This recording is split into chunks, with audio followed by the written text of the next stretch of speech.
आज पहला सत्र है। यूं समझे ऐसे ही बात ही करने के लिए बुलाए, प्रारंभ हो जाए। मनुष्य जीवन क्या है और इसकी गरिमा क्या है। यूं तो इस जगत में न जाने कितने जीव हैं और हमारे शास्त्र कहते हैं 84 लाख योनियां हैं। इस 84 लाख में मनुष्य योनि एक योनि है। 83,99,999 योनियां अन्य हैं।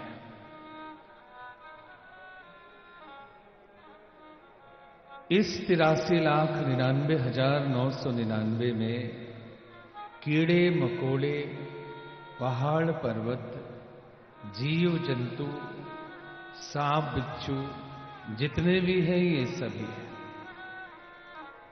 एकदम धीरे कर दो, एकदम धीरे। जितने भी जीव दिखाई देते हैं ये सब 83 लाख में है। और उसमें एक मनुष्य योनि है और कहते हैं कि मनुष्य योनि सर्वश्रेष्ठ है। बड़े भाग्य मानुष तन पावा, सुर दुर्लभ सद ग्रंथ न गावा। साधन धाम मोक्ष कर द्वारा, पाई न जहि पर लोक समाना। साधन धाम और मोक्ष का द्वार ये मनुष्य शरीर है। सुर दुर्लभ है, देवताओं के लिए भी दुर्लभ है। देवता भी तरसते हैं जिस मनुष्य योनि के लिए, वो ये मनुष्य योनि है। देवता भी तरसते हैं जिन देवताओं से हम छोटी छोटी आकांक्षाओं की पूर्ति के लिए प्रार्थना करते हैं, वो देवता इस योनि को पाने के लिए तरसते हैं जो हमें प्राप्त है। तो इसकी गरिमा कितनी बड़ी है, क्योंकि देव योनि एक भोग योनि है।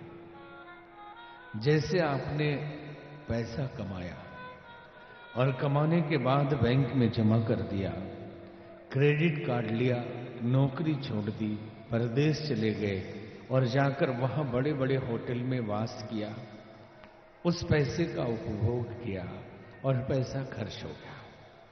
लौटने के पश्चात आपके पास अब नौकरी भी नहीं है, तो आकर आप फिर से वो स्थान ढूंढना चाहते हैं जो आपका था।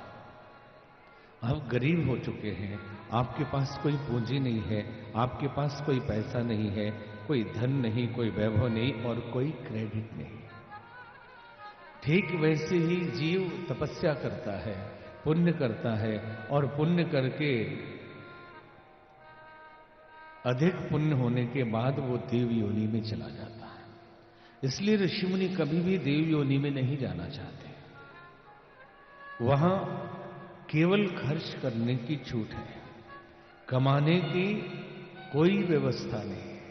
और मनुष्य योनि एक ऐसी योनि है जहां आप खर्च भी करते हैं और कमा भी लेते हैं। इसकी गरिमा बहुत बड़ी है। ईश्वर ने मनुष्य शरीर दिया, देखने में बाहर से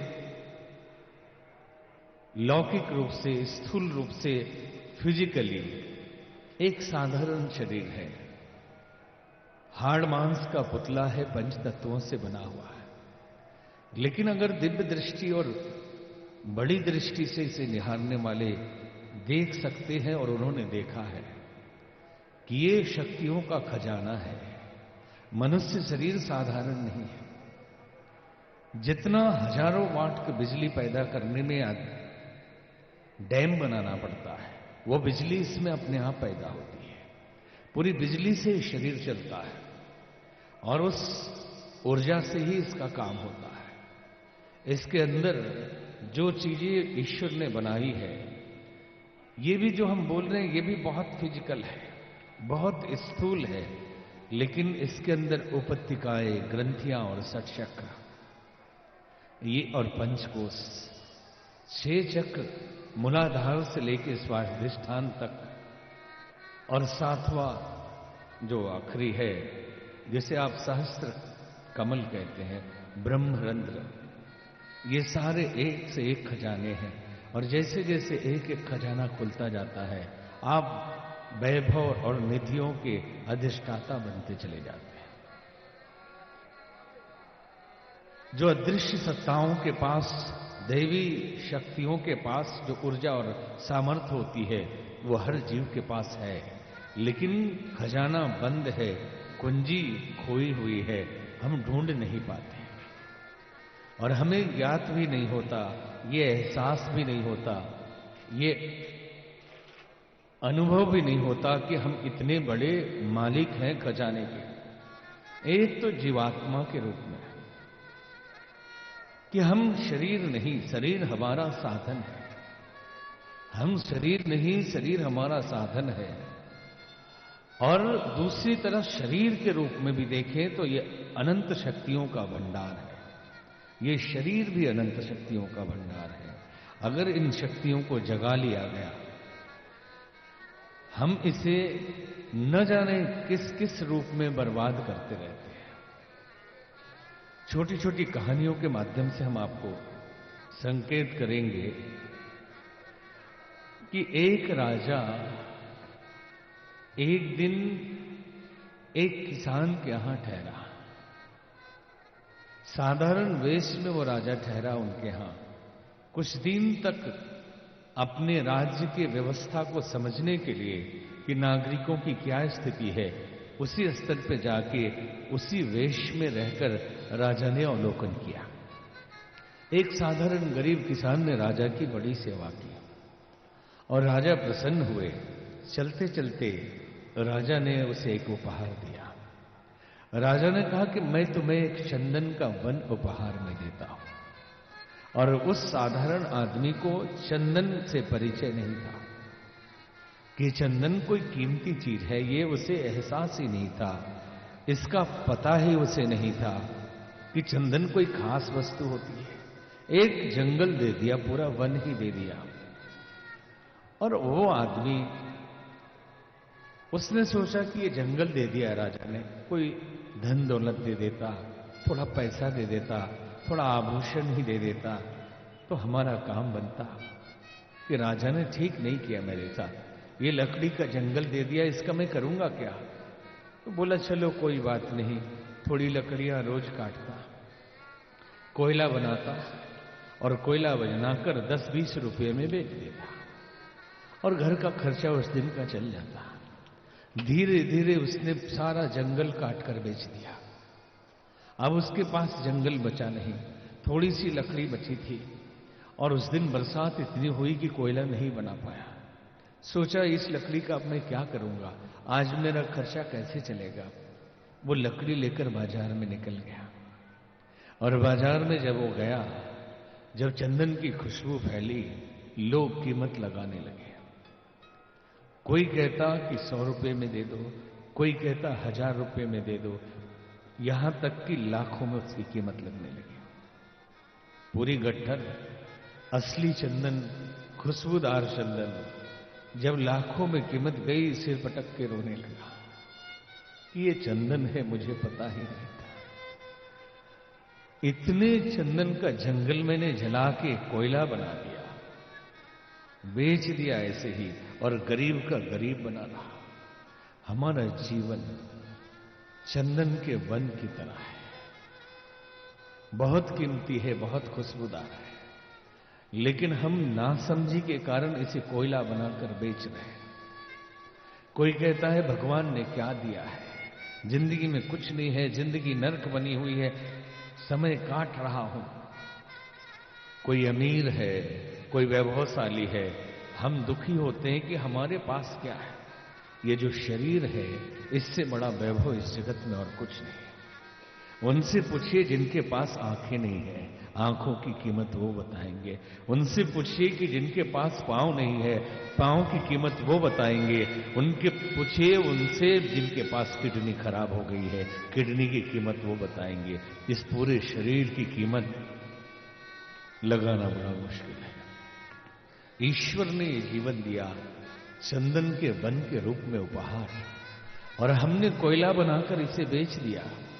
कभी सिगरेट बीड़ी का धुआं उड़ाकर कोयला बनाते हैं, कभी शराब पीकर कोयला बनाते हैं, कभी ऐसे ही जीवन के जंजाल हम खुद ही मकड़ी की तरह जाल बुनते हैं, उसमें फंस जाते हैं, फिर उसी को सुलझाते सुलझाते सुलझता नहीं कभी। जिंदगी निकल जाती है लेकिन जीवन के प्रश्नों का हल नहीं निकल पाता, क्योंकि मकड़ी के जाल में मकड़ी खुद बुनती है, क्योंकि कोई बाहर समाधान नहीं देता। जीवन की गरिमा को अगर समझ लिया हमने तो समझ लें कि इसकी कीमत समझ में आ जाएगी, और कोई कीमती वस्तु हमारे पास है तो बहुत संजो कर, संभाल कर, संभाल कर रखते हैं।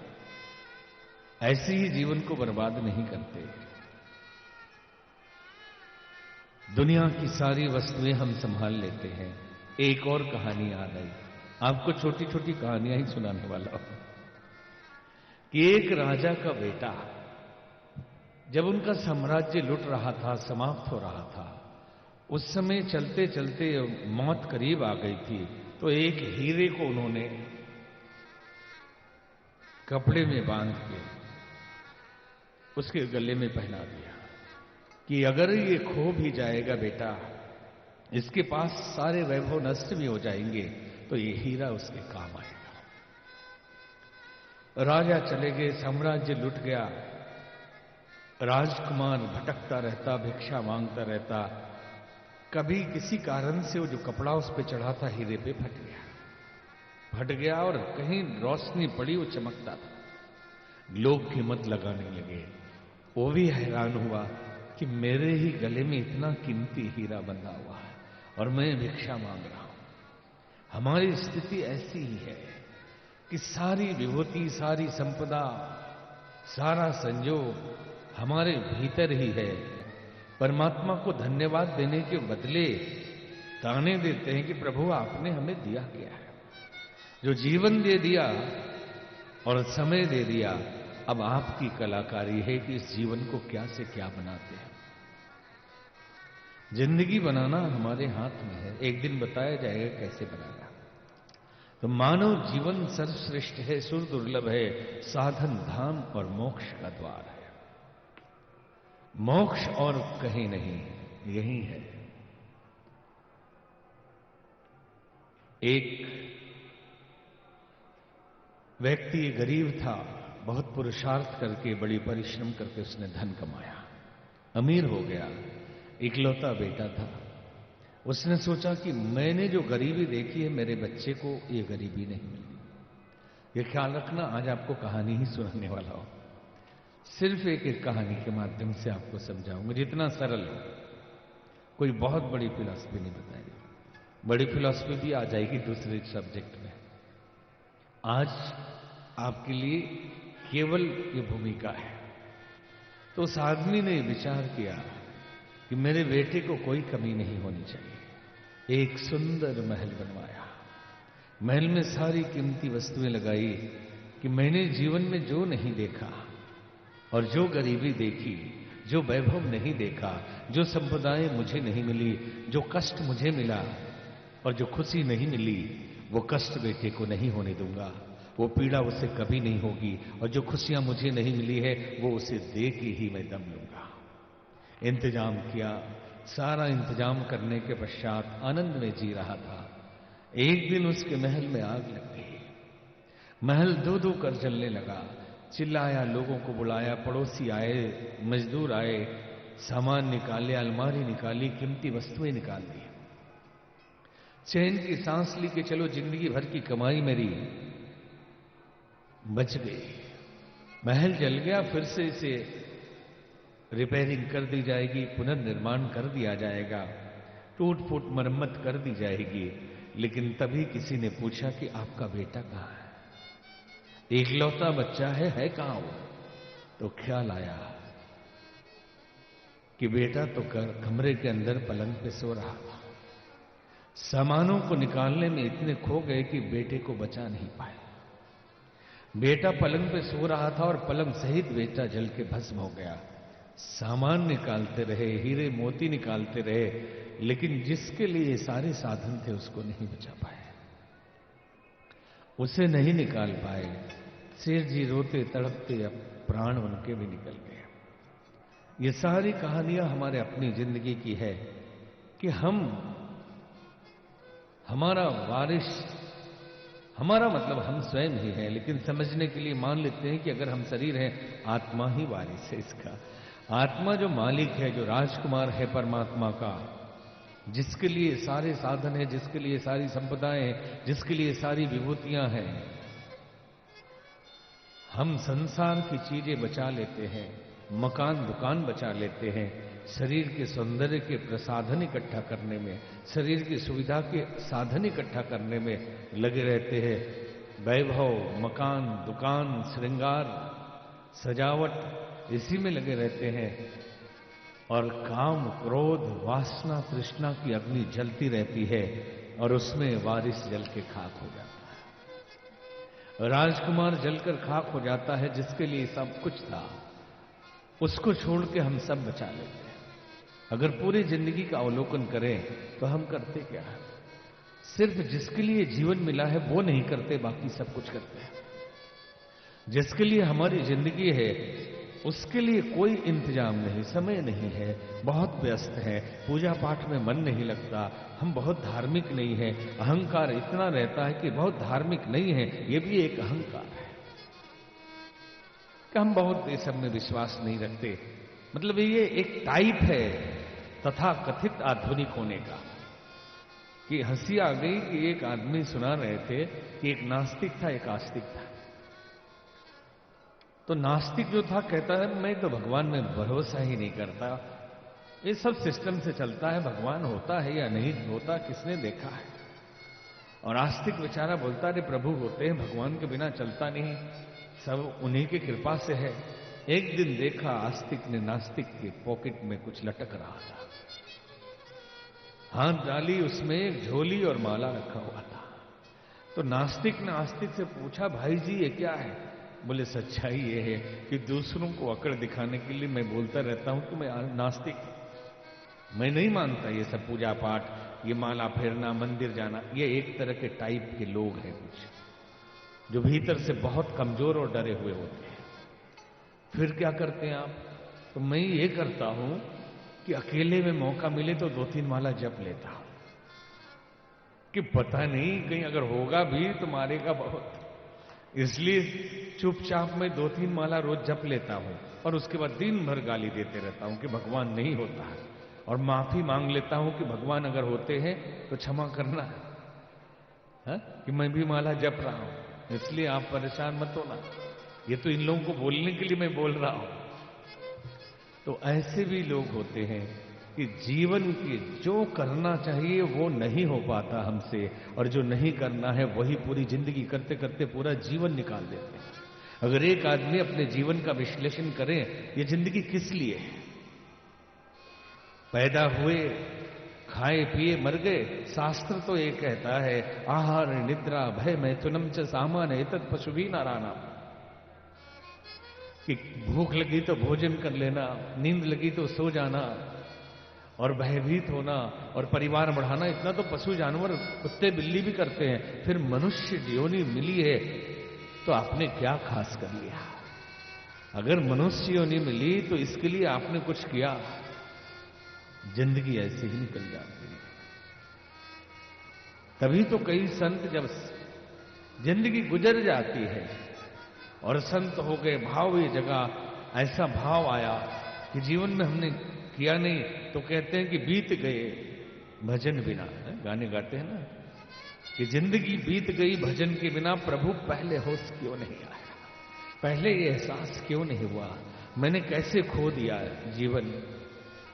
जैसे हमने सुना एक मछुआरा मछली पकड़ने प्रतिदिन जाता था और उस दिन भी चला, वो कंधे पे जाल डाली, ब्रह्म मुहूर्त में अंधेरे में गीत गुनगुनाता हुआ, मुस्कुराता हुआ चला जा रहा था, और नदी किनारे पहुंचा, वहां उसने जाल डाल दी और जाल डालकर इंतजार करने लगा सूर्योदय होने का। सूर्योदय होने का इंतजार करने लगा। जब हम किसी का इंतजार करते हैं तो बहुत तनाव में होते हैं, सुखद अनुभूतियां भी होती है, दुखद भी होती है, पता नहीं कब आएगा, आएगा इसकी खुशी भी होती है, ये मिलेगा इसका आनंद भी होता है। और लेकिन अगर स्ट्रेस में होते हैं तो नाखून चबाना शुरू करते हैं, बटन चबाना शुरू करते हैं, अंगूठे से मिट्टी हो तो जमीन खोदना शुरू करते हैं, या कुछ हो तो खाने ही लगेंगे, बार बार खाने लगेंगे। अगर आपको भूख भी न लगी हो, तनाव में हो, सामने कुछ रख दिया जाए वो साफ हो जाएगा थोड़ी देर में। वो आदमी जाल डालने के बाद रास्ते में चला जा रहा था पहले जाल लेकर, जब तो मार्ग में उसका पैर किसी वस्तु से टकराया, खन खन की आवाज हुई, उसने उसे उठाया, एक थैली थी, थैली में कुछ कंकड़ थे। अंधेरे में समझ में नहीं आया कि इसमें कंकड़ है, तो कैसे कंकड़ है, और जब जाल डाल दिया तो ख्याल आया कि झोली में कंकड़ है, इसी को फेंको। डुबुक डुबुक आवाज आए, उसको मजा आता। धीरे धीरे उसने पूरी थैली खाली कर दी, और जैसे ही आखिरी कंकड़ उसने फेंका, सूर्योदय हो चुका था। सूर्य की रश्मियां पूरे आकाश मंडल पे छा चुकी थी, और जैसे ही कंकड़ छूटा, सूर्य की किरणें पड़ी और चमक उठा। वो हीरे थे, हीरे थे ये सोचकर आखिरी हीरा भी हाथ से निकल गया। फूट फूट कर रोने लगा, सिर पीटने लगा कि हीरे की थैली हाथ में मिली थी और मैंने कंकड़ समझ के फेंक दिया, और मैं थोड़े से पैसों के लिए ये सोचता रहा कि मछलियां पकड़ूंगा, बाजार में बेचूंगा, मेरे पास पैसे आ जाएंगे, और इस पैसे से मैं घर बनवाऊंगा, मकान बनवाऊंगा, नौकर चाकर रखूंगा, अमीर हो जाऊंगा, और सारे हीरे को मैंने फेंक दिया। ये जिंदगी भी मनुष्य जीवन की है, ये घटना जो है ये जीवन से बाहर नहीं है। सुन के ऐसा लगता है कि हम होते अगर तो अंदाजा लगा लेते छूके कि कंकड़ नहीं हीरे है, और उसका सदुपयोग कर लेते। ये नादान है, इसने बड़ी नादानी की। लेकिन हम और आप भी यही करते हैं। हम अपनी जिंदगी के साथ ऐसा ही करते हैं। हमारा एक एक पल, एक एक क्षण हीरे जैसा कीमती है, लेकिन हम उससे कंकड़ के भाव फेंकते रहते हैं। किसके इंतजार में? संसार की कुछ संपदा मिलेगी, संसार का कुछ वैभव मिलेगा, संसार का कुछ सुख मिलेगा, और यहां सुख कभी मिलता नहीं। ये तो तिलस्म है, सुख का भ्रम है। सुख जैसा लगेगा, नजदीक जाएंगे तो पता चलेगा वहां कुछ है ही नहीं।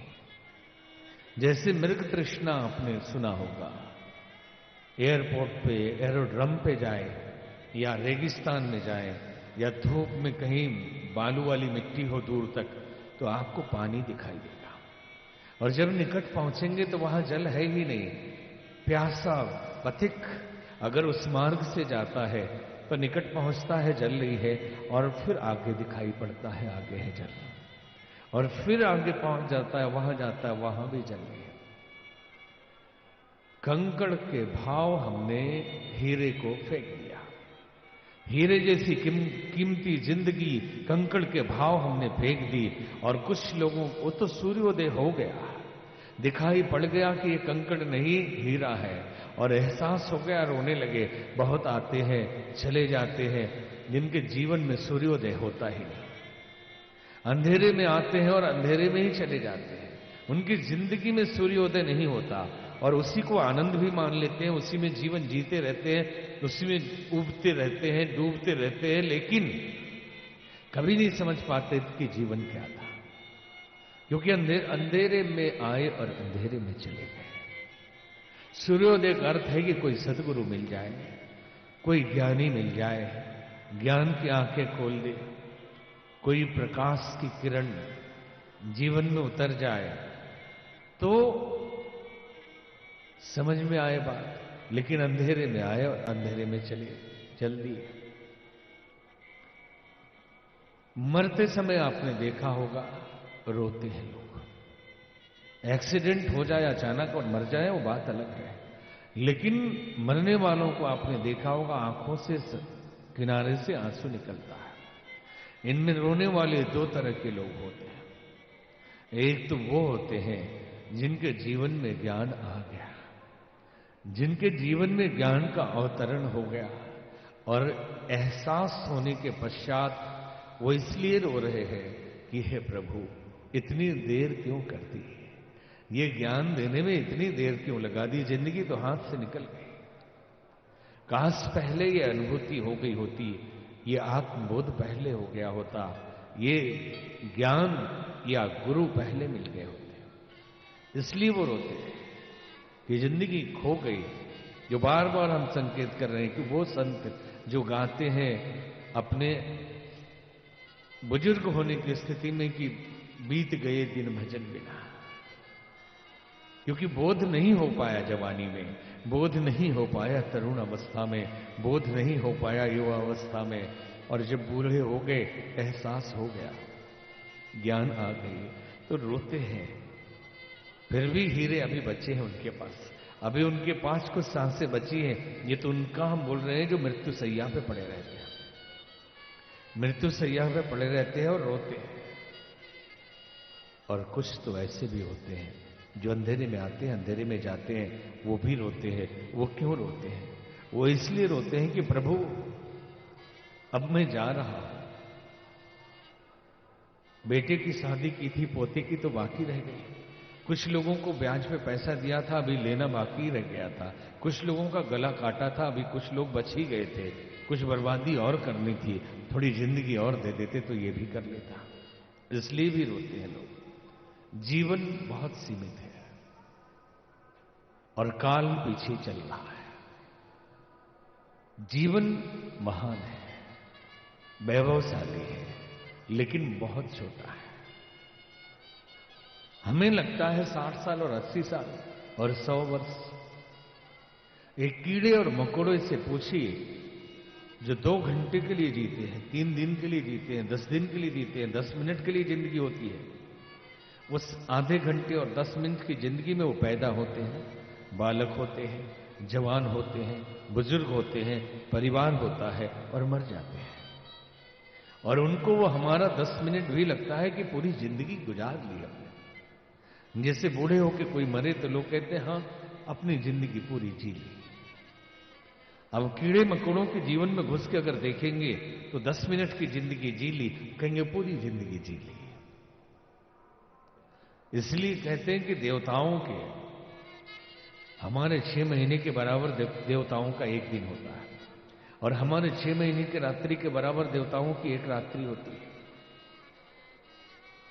तो उनकी दृष्टि में हम कीड़े मकोड़े जैसे होंगे कि हमारी जो आयु सीमा है 60 साल की जिंदगी में हम कर क्या रहे हैं। अगर एवरेज कोई 70 में मरता है, कोई 80 में मरता है, कोई 40 में ही मर जाए, औसत निकालें तो 60 साल है। 60 साल में हम क्या करते हैं? 20 साल सो जाते हैं। आप कहेंगे विष्णु जी कि 20 साल कहां सोते हैं, हम तो रोज थोड़ा थोड़ा सोते हैं। अगर 8 घंटे सोते हैं तो हम 60 वर्ष में 20 वर्ष सोते हैं। 8 3 24, 3 भाग में अगर बांटेंगे 20 वर्ष में, तो 8 घंटे अगर आप सोते हैं 24 घंटे में, तो 60 साल में 20 साल सोते हैं। बचा हमारे पास 40 वर्ष, और इस 40 वर्ष में से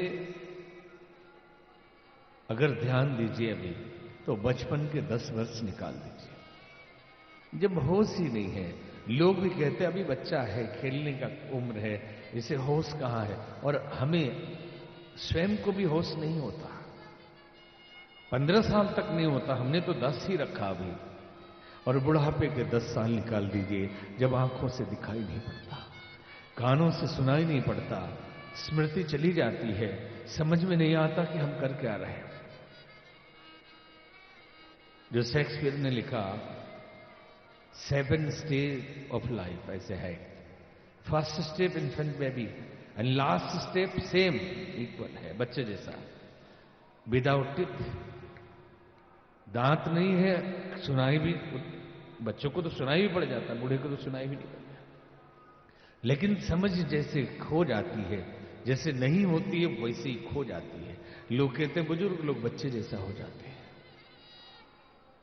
तो बुढ़ापे के 10 साल भी निकाल दीजिए, तो ये 20 साल निकालेंगे तो 40 में से 20 गया, 20 वर्ष की जिंदगी हमारे पास बची।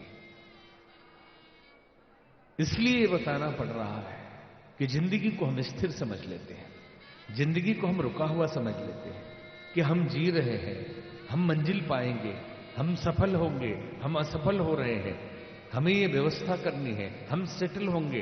कब होंगे सेटल? नदी के धार पर कहीं सेटलमेंट होती है, नदी के धार पर कहीं बिल्डिंग बनती है, नदी के धार पे कोई मकान बनाया जाता है। जिन बूंदों ने हमें स्पर्श किया था वो बूंदे गंगा सागर पहुंच गई और हम कहते हैं कि जल ने हमें स्पर्श किया, वो दूसरी बूंदे हैं। शरीर गति में है, एक एक सेल्स हर पल हर क्षण टूट रहा है और नए सेल्स, नई कोशिकाएं आ रही हैं। आंखें बंद करें, पलक झपकाएं और फिर खोल कर देखें तो जो आदमी था वो नहीं है, पूरा बदल चुका है। तो इस बदलती हुई जिंदगी में, बदलते हुए जीवन में कब सेटल होंगे? हम कहते हैं कि अभी तो बच्चे हैं, अभी थोड़े बड़े हो जाएं, थोड़े सेटल हो जाएं तो धार्मिक काम करेंगे। अच्छा भाई, कई लोग आते हैं हमारे पास बड़े बड़े, अभी तो 55 के हुए हैं, 52 के बाद संन्यास ले लेंगे, आप ही के साथ रहना है। कोई इसका समय नहीं होता।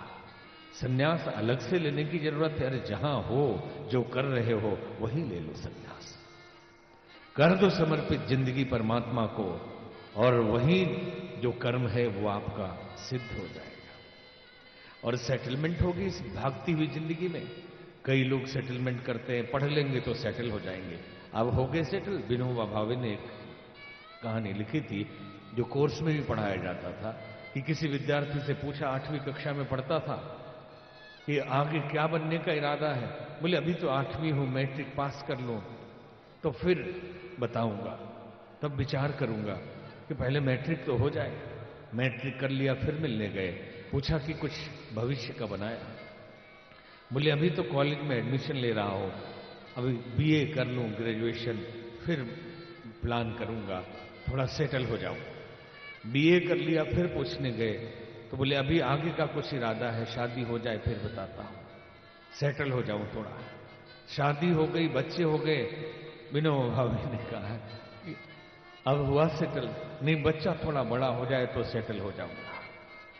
फिर हुए सेटल तो बोले नहीं, बच्चे की नौकरी लग जाए तो सेटल हो जाऊंगा। तब तक अपनी जिंदगी खो गई। 60 में से 40 साल हमने खो दिया, 20 साल सोने में, 20 साल ऐसे। अब 20 वर्ष की जिंदगी बची है। अब इस 20 वर्ष में क्या क्या करते हैं? 20 वर्ष में हम नित्य क्रिया और 2 बार भोजन, 2 बार नाश्ता, 4 घंटे, एवरेज 4 घंटे, कपड़े धोने, ब्रश करने, ये खाने पीने में 4 घंटे तो लग ही जाएंगे, सब जोड़ लेंगे तो। इसके 4 घंटे के बाद किसी को न्यूज चैनल देखने का शौक है। क्या आ रहा है इससे कोई मतलब नहीं, न्यूज चैनल बदले जा रहे हैं, ये भी एक बीमारी है। किसी को टीवी सीरियल देखने का शौक है, वो भी बदले जा रहे हैं। और किसी को सिनेमा देखने का शौक है, वो भी देखे जा रहे हैं। उसके बाद जो आधुनिकतम कुछ चीजें आ गई, व्हाट्सएप, यूट्यूब, फेसबुक, इंस्टाग्राम। फेसबुकिया लोग जो हैं वो बीच बीच में देखते रहते हैं कितने लाइक्स आए, कितने कमेंट आए। वो जिंदगी वहीं पे फंस गई है। सारे संबंध, सारे रिश्तेदारी खत्म, सब फेसबुक पे ही खेल चल रहा है, सारी लड़ाई उसी पे ही। किसी ने कहा कि एक सज्जन ने कहा कि अरे देश में हंगामा हो गया है, बड़ा भारी संघर्ष चल रहा है। बोले कहां? बोले आइए फेसबुक पे, तब पता चलेगा ना। सारा आंदोलन चल रहा है, आग लगी पड़ी है और आप यहीं पे। बोले कहां भाई, देश में कहीं तो कुछ दिखाई? अरे फेसबुक पे आइए तो पता चले क्या संघर्ष है, क्या कमेंट्स है, क्या आपस की लड़ाई चल रही है, पूरा युद्ध छिड़ा हुआ है। तो फेसबुक, इंस्टाग्राम, टेलीविजन, यूट्यूब और अभी पड़ोसी की शादी है, अब पड़ोसी का फ्रेंड का बर्थडे है, अब अपना बर्थडे है, तो अभी विवाह दिवस है, तो उसके मर गया उसके शोक सभा में जाना है, पड़ोसी मर गए तो उनके साथ जाना है, कोई बीमार पड़ गया तो हॉस्पिटल जाना है, दुखी हो गए तो सुखी होने के लिए कुछ मनोरंजन के साधन जुटाने हैं। कि बहुत दुखी है भाई, मूड खराब है, आज सिनेमा दिखाओ या कुछ करो, कहीं पिकनिक ही मनाने चलो, इसमें भी टाइम खर्च होगा। बहुत दुखी है और बहुत सुखी है। आज पार्टी होगी, आज बाजा बजेगा, आज लिया जाएगा, है, इसमें भी समय जाएगा। एवरेज 4 आवर्स, 4 घंटे। समय तो बहुत गुजरता है, लेकिन हमने बांटा 4 घंटा कि अगर पूरे विश्लेषण करें तो 4 घंटे भी अगर हम खर्च करते हैं इसमें, तो ये 4 नित्यक्रम, भोजन करना, 2 बार नाश्ता, 2 बार भोजन, नहाना, कपड़े धोना, 4 घंटे, और 4 घंटे की ये सब 8 घंटे। 8 घंटे का मतलब 20 साल। जिंदगी फिनिश, बची जिंदगी 60 साल का आंकड़ा दे दिया ना हमने आपको। अभी जो जिंदगी हमारे पास नहीं है, जो जीवन जीरो है, उस जीरो जीवन में हमें अब क्या करना है? अभी हमें जीवन को संवारना है, जिंदगी में कुछ करके दिखाना है, बाप दादा का नाम रोशन करना है, कुछ न कुछ कर ही देंगे। फिर पढ़ाई करनी है, और उसके पश्चात नौकरी करनी है, बिजनेस करना है, व्यापार करना है, मकान बनाना है, सब अभी करना है। कब? जो नहीं है ही नहीं जीवन में, टाइम करोगे कब? बहुत तेजी से भागते जा रही है जिंदगी, और एक दिन फिनिश। बर्थडे पार्टी मनाते हैं हम, और ये कहते हैं कि इतने साल के हो गए, खूब खुश हो रहे हैं, केक काटो, मोमबत्ती बुझाओ। लेकिन ध्यान दिया कभी? उतने साल के बड़े नहीं हो गए, उतने साल के छोटे हो गए। जितना गिन के जितने दिन मिले थे उसमें से काट लिया गया, और जिंदगी कट रही। और एक दिन एहसास भी नहीं होता, जब हम शीशे के सामने खड़े होते हैं तो कहते आदमी बदल गया। विष्णु जी शीशे के सामने देखे, और देखते जैसे तिवारी जी के देखे बाल झड़ गए। क्या ऐसे ही थे? पूरे हीरो जैसे थे, लेकिन गृहस्थी का जंजाल ऐसा पड़ा कि कब वो झड़ गया उनको ख्याल ही नहीं आया। अब देखते तो बोले अब छोड़ो, अब क्या ध्यान देना, अब तो उम्र हो रही है। देखिए हाथ फिर रहे हैं, अब वो पुराने दिन भी उनको याद आ गए कि कैसे हमारे घुंघराले बाल थे। आज ये झड़ गए, और अब कंघी करने की जरूरत भी नहीं पड़ती, अब तो ऑटोमेटिक कार्यक्रम है सारा। और चेहरा धोए तो पता ही नहीं चलता कि चेहरा धो कहां तक धो दी, आधा सिर उसमें भी धुल जाता है। फायदा है भाई इसमें। तो जिंदगी जब शीशे के सामने हम देखते हैं कि क्या हम हो यही हैं जो थे, तो लगता है कि खो गई जिंदगी, अब खत्म हो गया सब कुछ, अब सब कुछ निकल गया। तो क्या इसी के लिए जिंदगी मिली थी? किया कुछ नहीं, किए कुछ नहीं। कहते हैं कि दिल्ली से मुंबई एक कंपनी ने अपने आदमी को भेजा किसी वर्क के लिए, और वहां जाकर वो भूल गया कि किस लिए आए थे। बंगला ले लिया कंपनी से, गाड़ी ले ली कंपनी से, और खूब घूमता, खूब मौज करता, बढ़िया बंगला में रहता कंपनी के, लेकिन काम कुछ नहीं करता। वो भूल ही गया। पूछे कि कंपनी, तो बोले कौन कंपनी? जिस काम के लिए आए। किस काम के लिए आए? ये काम नहीं, हम जो कर रहे हैं वो काम है। खाओ पियो मौज करो, ईट ड्रिंक बी मैरी, इसके लिए आए हैं। अब कंपनी वहां खोज रही है, अरे हमारा डायरेक्टर गया था, वो कुछ कर ही नहीं रहा, बंगला भी ले लिया, गाड़ी भी ले ली, ये तो घूम रहा है केवल। तो वहां से संदेश आता है कि सावधान, जिस काम के लिए गए हैं हम काम पूरा करिए, नहीं तो वापस बुला लिया जाएगा। और संदेश, कंपनी के मालिक कौन है? परमात्मा है। और हम सब यहां आए हैं जॉब करने के लिए, काम दे के भेजा गया, काम दे के भेजा गया है। और वहां से संदेश आता है, कैसे? कभी एक्सीडेंट के रूप में, कभी निर्धनता के रूप में, कभी बहुत गहरी पीड़ा के रूप में एक झटका दिया जाता है कि समझ जाओ घंटी बज रही है। अभी तो केवल चोट दिया गया, पूरा ही उठा लिया जाएगा। अभी केवल संदेश भेजा गया है, अब पूरे ही आपको बुला लिया जाएगा, टर्मिनेट कर दिया जाएगा, नौकरी छीन ली जाएगी। जिस काम के लिए गए हैं वो काम पूरा करो। उसको पता नहीं किस काम के लिए गए। तो फिर डायरेक्टर भेजे जाते हैं दूसरे ऊपर वाले जो बड़े लेवल के हैं, और वो जाकर समझाते हैं कि इस काम के लिए आए हो। तो कहते मैं नहीं मानता इस डायरेक्टर को, बहुत देखे ढोंगी डायरेक्टर। लेकिन जो समझ जाते हैं, डायरेक्टर की बात मान जाते हैं, और अपने कर्तव्य का जो ड्यूटी दी गई है पालन करते हैं, तो कंपनी उससे प्रसन्न होती है, अपग्रेड करती है। या फिर उनको स्टेप डाउन करती है, पद छोटा कर देती है और आखिरी में बुला लेती, फिर अपनी कंपनी में नहीं रखती है। बोलती कि आप मजदूरी करो, कुछ भी करो, हमारी कंपनी नहीं रखेगी। ठीक वैसी परमात्मा वो कंपनी है। जीव को इस धरती पर भेजता है और आने के बाद गाड़ी ले लिया, बंगला, गाड़ी बंगला है, गाड़ी है ना, ये शरीर है, ये शरीर मिल गया और यहां मिलने के बाद भूल गए किस लिए आए थे, तो झटका देता है। झटके से जब समझ नहीं पाते तो फिर डायरेक्टर्स भेजता है। वो कौन होते हैं डायरेक्टर्स? वही होते हैं सदगुरु, वही होते हैं ज्ञानी, जो यहां कंपनी का पहले काम कर चुके हैं, सारा कर्तव्य निभा चुके हैं, अनुभव हो गया है, वो ऊपर चले गए, अपग्रेड कर दिया गया, तो उनको भेजते कि आपको पता है क्या क्या करना, जाके सिखाइए। तो कहते मैं नहीं मानता इन सबको। नहीं मानोगे तो आ रहा, कंपनी हटाती है आपको।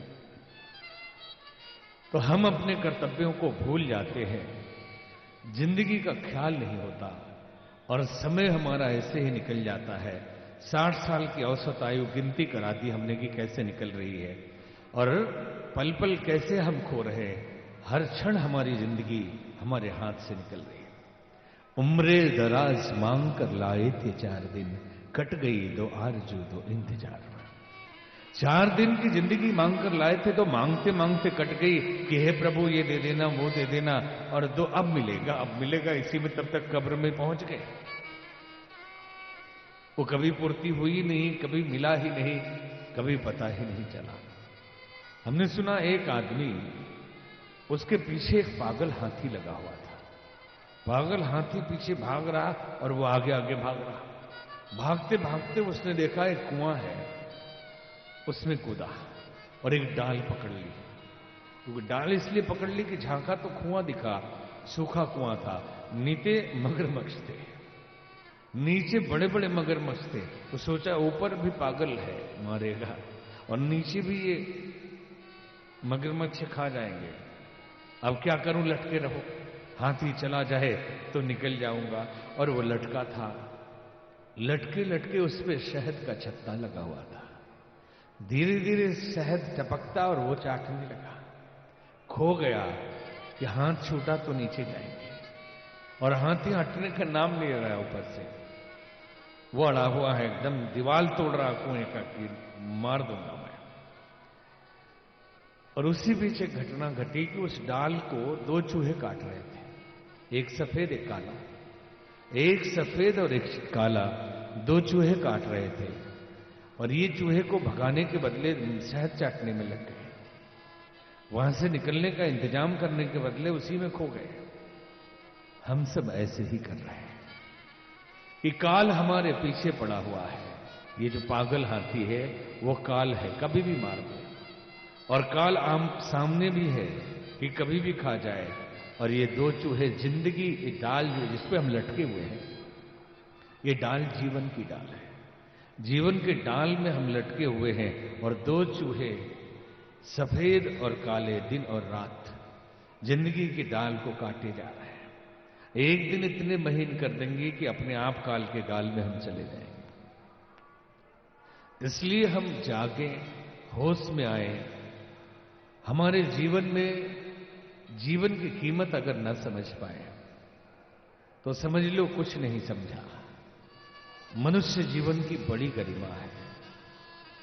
हम दिन भर शिकार पे निकलते हैं,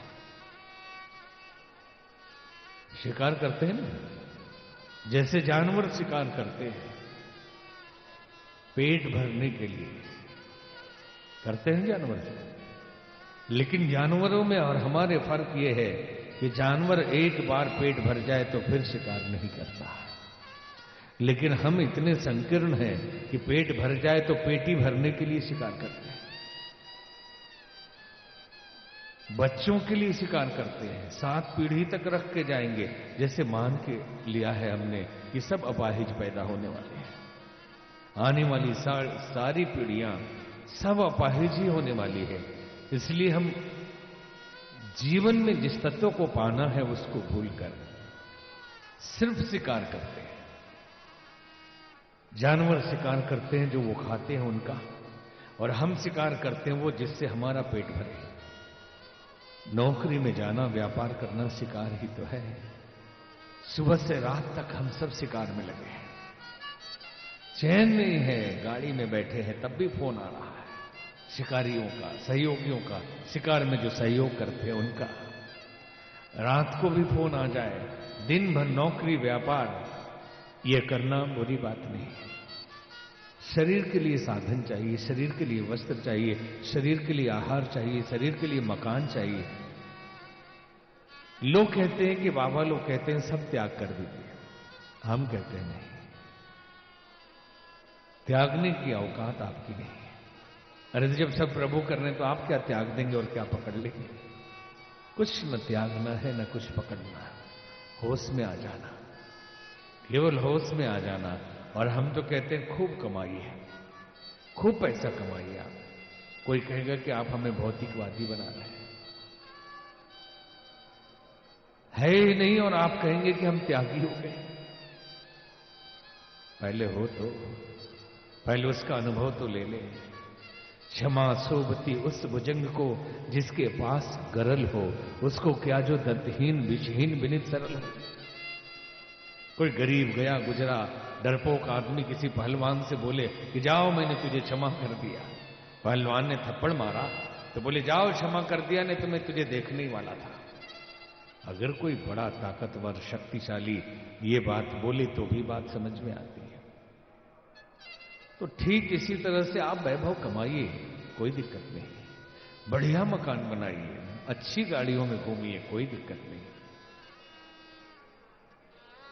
बढ़िया वस्त्र और अच्छे भोजन करिए, अच्छी बात है। लेकिन ये ख्याल रखना कि अपने आप से एक प्रश्न करना, ये सभी साधन शरीर के लिए थे, ये सारे साधन शरीर के लिए थे। मैंने परिवार बढ़ाया, सबके लिए कुछ किया, अपने लिए सब कुछ किया, लेकिन ये शरीर किसके लिए? शरीर के लिए सब कुछ किया, फैशन किया, मेकअप किया, झड़ गए बाल तो फिर से उगवाया, उगने लायक न रहे तो विग लगवाया, मेकअप किया, रंगाई की, पुताई की। आजकल तो पता ही नहीं चलता कि कौन कितने साल का है। बालों से पहले पता चल जाता था, या धोती कुर्ता से पता चल जाता था। 40-42 के हुए, बेटी 20 साल की हो गई, अब वो समधी बन गए, बुजुर्ग जैसे 42 साल रही। आजकल तो 50 साल में शादी करते हैं, और 42-45 में, जबकि 100 साल जीते थे लोग, तब भी वो धोती कुर्ता में आ जाते थे कि अब हम बड़े हो गए, बच्चे जवान हो गए, बेटियों की शादी हो गई, 42-45 में वो बुजुर्ग हो गए। एक तो धोती पहचान थी, दूसरी केस पहचान थी कि उड़ गया मतलब हो गए बुजुर्ग, या सफेद हो गया तब भी हो गए बुजुर्ग, लेकिन उड़ गया तो विग लगवा लेंगे, पता ही नहीं चलेगा, उस जो था उससे भी सुंदर वाला। और अगर सफेद हो गया तो काला करवा लेंगे। और धोती कुर्ता में पता चलता था, आजकल तो 70, 75, 80 साल में भी सूट बूट है। अब विदेश से आए हैं अपने बुझावन जी, प्रेमचंद बुझावन जी, बहुत बड़े वहां के समाज सेवक हैं, पीछे बैठे हुए हैं। ह्यूमन सर्विस ट्रस्ट संस्था है जो लगभग 100 एकड़ में वहां फैली है। हॉस्पिटल्स हैं, बुजुर्गों के लिए सेवा का केंद्र है, आयुर्वेद केंद्र है, योगा केंद्र है, उसके अध्यक्ष हैं, हमारे शिष्य है। तो विदेश से आए सूट बूट में तो समझ में आता है, अब विदेश में रहते हैं भले ही भारतीय हो, लेकिन अपने यहां के लोग, हम ये नहीं समझना कि बुजुर्गों को बोल रहे हैं सूट बूट मत पहनिए, ठंडी है पहनना चाहिए, सिर्फ ये कह रहे हैं कि पहचान में नहीं आ रहा है, बस इतनी सी बात है। और सुंदर लगते हैं, बुजुर्ग होने के बाद भी सूट बूट में एकदम जवान ही लगता है, अच्छी बात है ना। और मजा तो तब आता है किसी को आंटी बोल दीजिए। अब हमारे पंडित जी लोग सबको माता जी बोलने की आदत है, नहीं हमारे पांडे जी बैठे हैं, पंडित जी, तो सबको बोले माता जी। एक तो नाराज हो गए कि माता जी लगती हूं मैं। अरे भाई ये संतों की आदत है, सबको माता जी ही बोलते हैं, कि मैं अभी जवान हूं, माता जी थोड़े हो। तो आदमी परेशान है, पहचानना मुश्किल है। तो इस तरह से प्रश्न अपने आप से करना कि सारे वैभव, सारे साधन शरीर के लिए किया, शरीर किसके लिए? आखिर ये जन्म क्यों हुआ?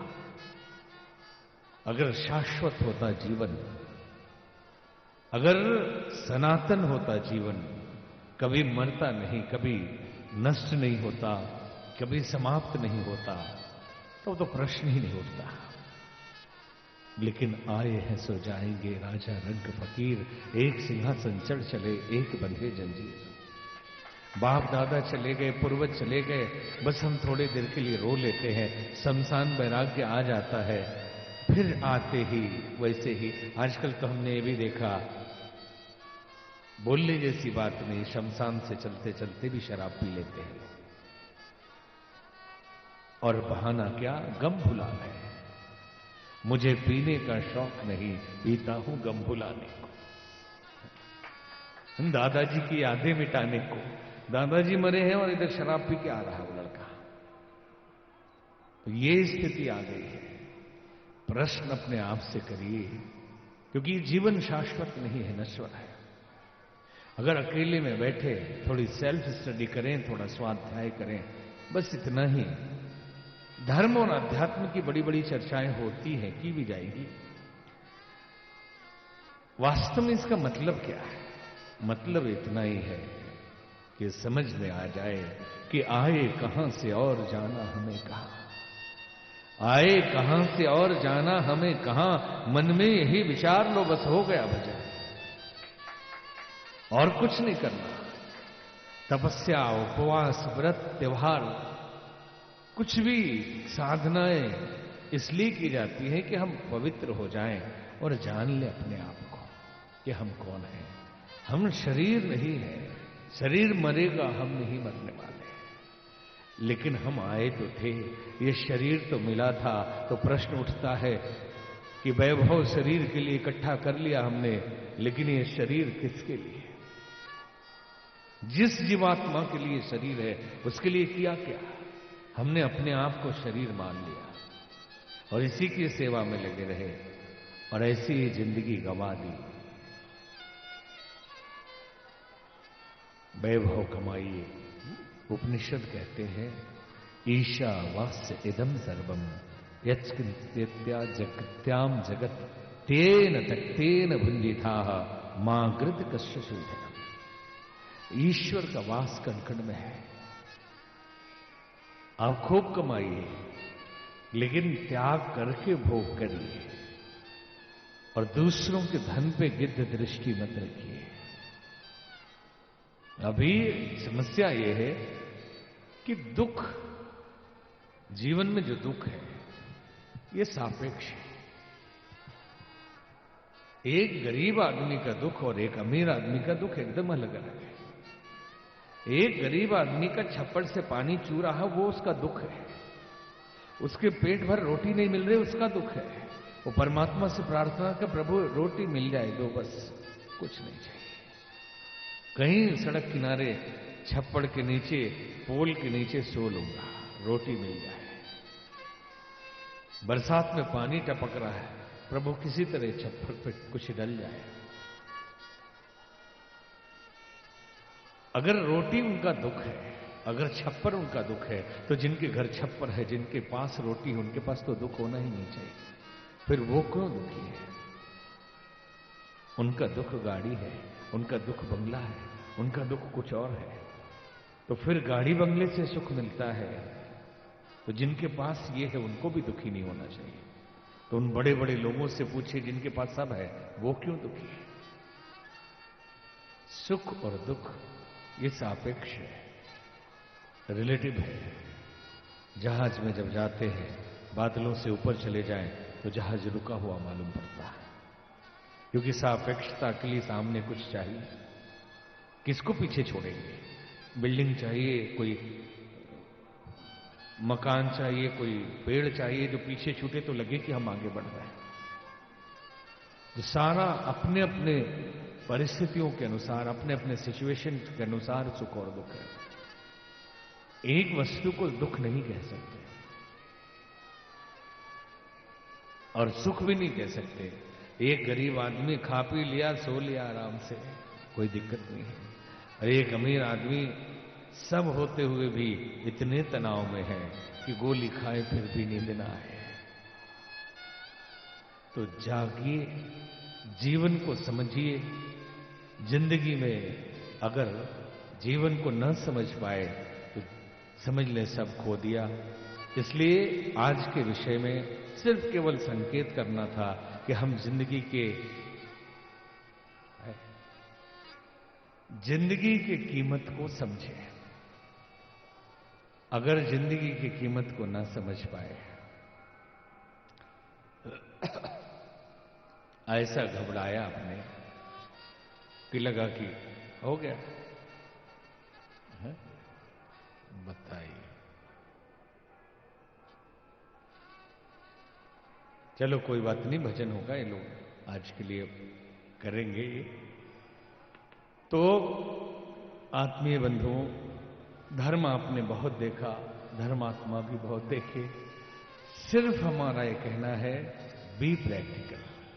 जिंदगी को करीब से देखिए, आडंबर में मत फंसिए, और आप अपने जीवन के मालिक हैं। अब थोड़ी सी बात जो हम बता रहे थे सुख और दुख के ऊपर। सुख और दुख कहां है? एक आदमी का छप्पर टूट रहा है, वो भगवान से यही प्रार्थना करता है कि प्रभु किसी तरह छप्पर बन जाए, अब मैं आपसे कुछ नहीं मांगूंगा और कुछ नहीं चाहिए, बस केवल मुझे एक पक्का मकान दिलवा दीजिए।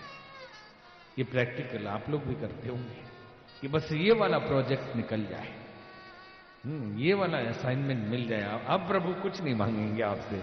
इसी में अब फिर दूसरा तैयार बैठा है, उसके बाद दूसरा तैयार बैठा है, बोलते अब की बार, एक बार और ये एक बार जिंदगी भर चलता रहता है। ये एक बार जिंदगी भर चलता रहता है। छप्पर, टूटे हुए छप्पर में रहने वाला एक पक्के मकान की कामना परमात्मा से करता है। कहते हैं कि जीवन के आकांक्षाओं के, मनुष्य की आकांक्षाओं और इच्छाओं की सूची बनाई जाए तो एक इंसाइक्लोपीडिया बन जाए, लेकिन इच्छाएं कम नहीं होगी।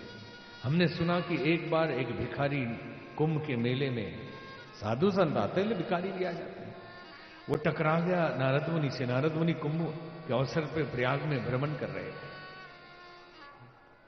तो मिल गया नारद मुनि से, क्योंकि मेले क्षेत्र में नहीं था, वो चले गए थे अल्लाहपुर।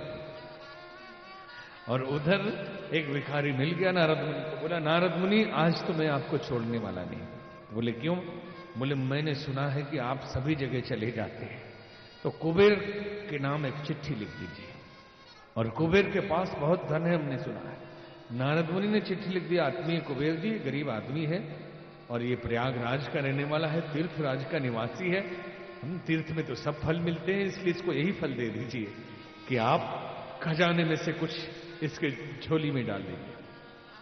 वो चला गया और जाने के बाद कुबेर के पास पहुंचा, चिट्ठी पहुंचाई, कुबेर जी ने देना शुरू किया। देते देते देवलोक का सारा खजाना खाली कर दिया। खाली हो गया, टेंशन में आ गए कुबेर। उन्होंने फोन लगाया, नारद मुनि किसे भेज दिया आपने? पूरा खजाना खाली हो गया, लेकिन अभी तक तो इसकी झोली भरी नहीं। नारद मुनि आए और आकर झोली जांच की, उसमें एक खोपड़ी मिली। और खोपड़ी कैसी थी? आदमी की खोपड़ी थी। वो खोपड़ी आदमी की थी। नारद मुनि का ओहो, समझ में आ गया, संसार की कोई भी झोली, कोई भी पेटी भर सकती है, लेकिन आदमी की खोपड़ी नहीं भर सकती। आदमी की खोपड़ी आकांक्षाएं, आकांक्षाएं एक खत्म हो तो दूसरी आकांक्षाएं अपने आप आ जाती है। ये ऐसा तिलस्म है कि इसमें संतोष के सिवा दूसरा कोई उपाय नहीं।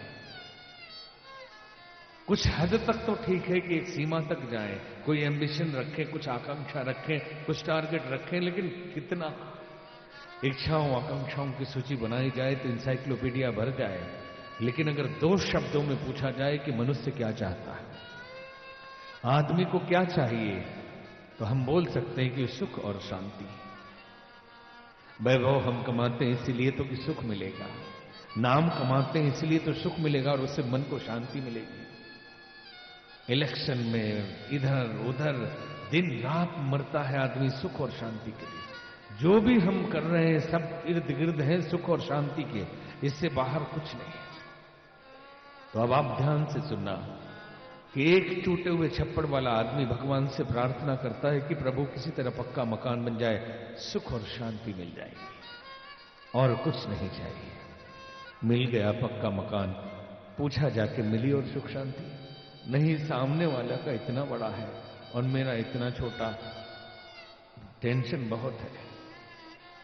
प्रभु ये क्या किया आपने, उसको इतना बड़ा दिया और मुझे इतना छोटा, जब तक इससे बड़ा ना बना लूं सुख शांति कहां मिलने वाली।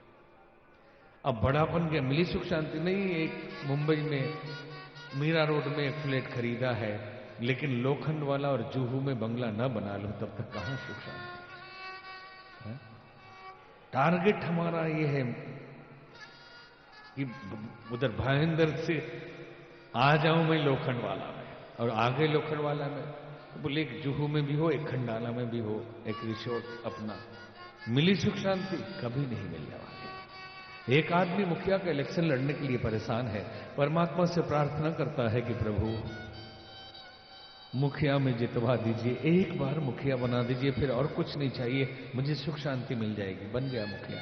पूछा मिली सुख शांति? एक बार एमएलए का टिकट मिल जाए फिर सुख शांति सब मिल जाएगी, फिर तो कोई दिक्कत ही नहीं, सेटल हो जाऊंगा।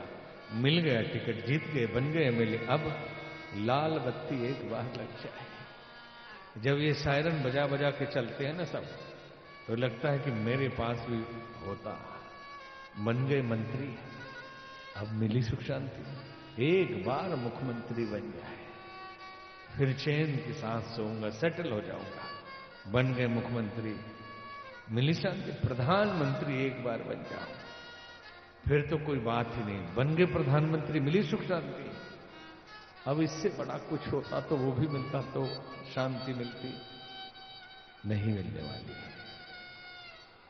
जो है उससे और चाहिए और चाहिए, आकांक्षाएं कभी भी खत्म नहीं होती। इसके लिए संतोष ही करना पड़ता है, इसके लिए मन को संयमित करना पड़ता है। जीवन में जितना अनिवार्य है उतना तो चाहिए ही, लेकिन अब इसकी सीमा नहीं है उसके बाद बढ़ाने की। कुछ भी करते जाएंगे होता जाएगा। इसलिए संकेत ये था कि मनुष्य जीवन सर्वश्रेष्ठ है, मनुष्य जीवन की गरिमा को समझे, साधारण नहीं है। हमने एक जगह सुना कि एक आदमी चला जा रहा था रेगिस्तान में, एक आदमी जा रहा था नमाज पढ़ने, रोज मस्जिद में जाता था, और उसके पांव में चप्पल नहीं थे। पांव में उसके चप्पल नहीं थे तो बड़ा निराश होता। दूसरों को देखता जो हाथी और ऊंट पे जाते थे नमाज पढ़ने के लिए, बहुत शिकायत करता कि या खुदा ये क्या किया आपने, मेरे पांव में चप्पल तक नहीं है, ये हाथी पे जाते हैं। अगले दिन उत्तर मिला, उसने जाते हुए देखा कि एक आदमी दोनों पांव कटे हैं और घसीट घसीट कर नमाज पढ़ने के लिए जा रहा है। देखते ही वह समझ गया कि मेरे लिए ही उत्तर था कि भगवान ने पांव तो दिया है, चप्पल नहीं दिया, पांव तो दिया है, उसके पास तो पांव भी नहीं है। तो जो मिला है वो पर्याप्त है, उसे सजाना संवारना, अपनी आंतरिक शक्तियों को जगाना, परमात्मा पथ पे आगे बढ़ना। संसार के वैभव हमारे लिए है, लेकिन हम वैभव के लिए नहीं है। आज जिंदगी ऐसी हो गई है कि हमारे लिए साधन है, हम इसी के लिए साधन बचाते हैं, खुद मर जाते हैं। उपयोग करिए पूरा, जितना है उसका पूरा आनंद लीजिए।